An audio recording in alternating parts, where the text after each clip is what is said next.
BFM Business. Jusqu'à 12h30, Intégral Placement, l'émission 100% placement. Cédric Decoeur, Guillaume Sommerer. Et à présent, on parle de votre épargne et de la bonne nouvelle de ce début de semaine. Finalement, le gouvernement renonce, fait volte-face. Il n'y aura pas de prélèvements sociaux supplémentaires sur les PEA, les PEL, l'assurance vie. Ah, l'assurance vie, c'est peut-être plus compliqué que ce qu'on pourrait croire. On va en parler avec Vincent Kutkovic. Bonjour Vincent. Bonjour Guillaume. Vous êtes directeur général de bienprévoir.fr. Pas d'aggravation des prélèvements sur le PEA, le PEL, l'épargne salariale. Est-ce que le soulagement est total aujourd'hui ?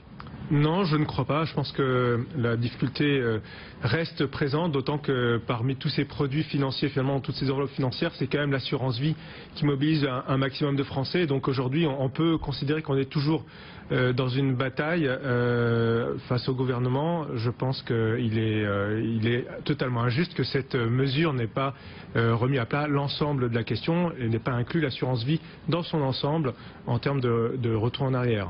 Oui, parce que en effet, les contrats multi-supports d'assurance vie datant d'avant 97 verront les prélèvements sociaux bel et bien augmenter.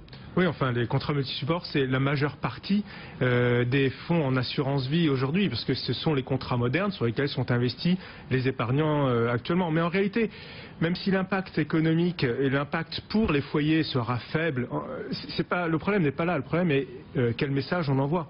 J'ai l'impression qu'on a affaire aujourd'hui, notamment quand on voit les propositions qui sont faites d'emblée par le ministre de l'économie Pierre Moscovici sur le nouveau pilier de l'assurance vie, le contrat Eurocroissance. On se dit mais c'est un chauffeur de bus kamikaze qui nous incite à monter dans son bus. C'est-à-dire qu'aujourd'hui on ne sait pas du tout, on va rentrer dans un bus, on ne sait pas à quelle fiscalité on sera soumis à l'avenir. On va revenir sur ce nouveau contrat d'assurance vie proposé ce matin, annoncé même ce matin par Pierre Moscovici. Mais d'abord, est-ce que la Constitution ne devrait pas interdire toute rétroactivité en matière d'épargne? Oui, effectivement, la rétroactivité est interdite dans certains champs juridiques en France, mais elle ne concerne pas aujourd'hui la fiscalité, donc pourquoi pas, effectivement.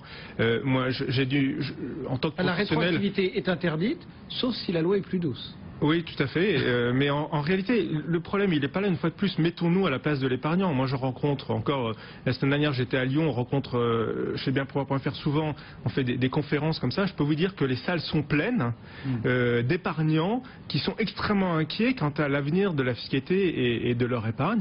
Et aujourd'hui, on peut se dire finalement, mais imaginons qu'un assureur change en cours de route le niveau des frais de gestion. Mais c'est impossible, c'est inimaginable. Là, en fait, on est dans le même cas de figure. Donc, c'est totalement inadmissible. Donc, même si le gouvernement recule sur le PEA, le PEL, l'épargne salariale, vous estimez que le contrat de confiance est déjà rompu avec les épargnants? Le contrat de confiance a été rompu, je pense, avant, lorsque, dès 2012, on a eu, en fait, une sorte d'incertitude fiscale qui, même si elle était involontaire, c'était l'impréparation du nouveau pouvoir, a entraîné un an de perturbations en termes de fléchage de l'épargne des Français. C'est-à-dire que les Français ont eu du mal à s'y retrouver.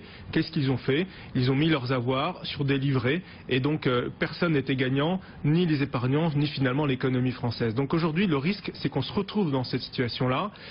En même temps, je reste optimiste, c'est-à-dire que les Français savent très bien que l'enveloppe de l'assurance vie reste, malgré en fait ce phénomène qui est un épiphénomène. Je rappelle que ça aura très peu d'impact sur l'épargne des Français, mais c'est un très mauvais message psychologique qu'on envoie. C'est un mauvais signal. Donc le pacte de confiance, il est pas rompu avec les professionnels, mais je pense qu'il est un peu rompu effectivement avec le gouvernement. Ça veut dire que le rapport Berger-Lefebvre, par exemple, dont on avait beaucoup parlé aussi en avril dernier, et qui entendait justement flécher cette épargne vers cet argent, cette économie des Français vers de l'épargne long terme, etc. Et on voit Pierre Moscovici revenir ce matin avec son Eurocroissance. On n'a qu'à le mettre au pilon, ce rapport Berger?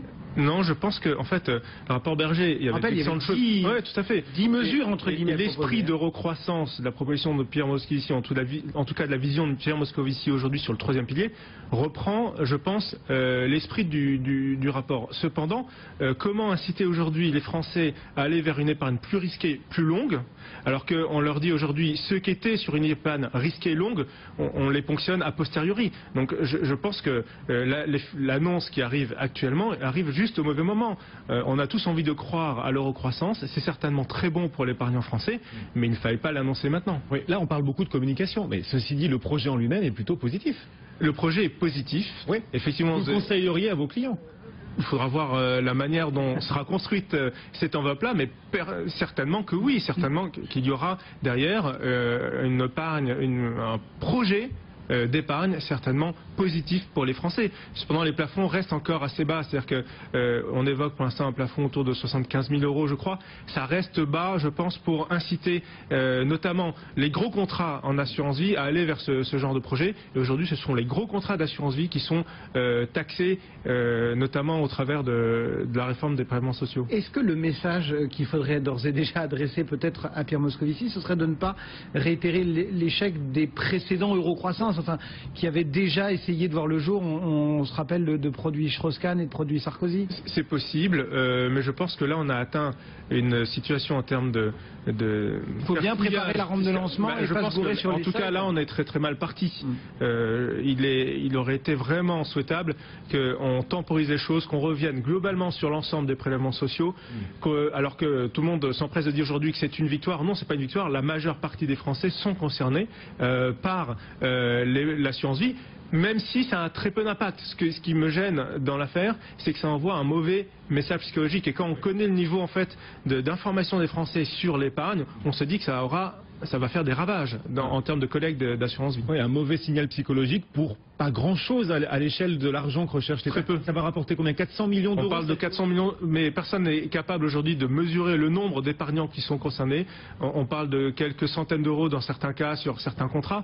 Mais c'est une fois de plus le message qui est envoyé. Il faut de la stabilité fiscale. Le psychodrame de ce week-end n'est pas du tout, ne va pas dans le bon sens de ce point de vue-là. Donc c'est un coup de gueule, nouveau coup de gueule. Oui. Ben voilà, il a assumé. Merci beaucoup. Vincent Kutkovitch, directeur général de bienprévoir.fr, ce dossier, les prélèvements sociaux sur le PEA, le PEL et l'assurance vie pour laquelle ça va en effet se dégrader. On en reparlera tout à l'heure, Cédric.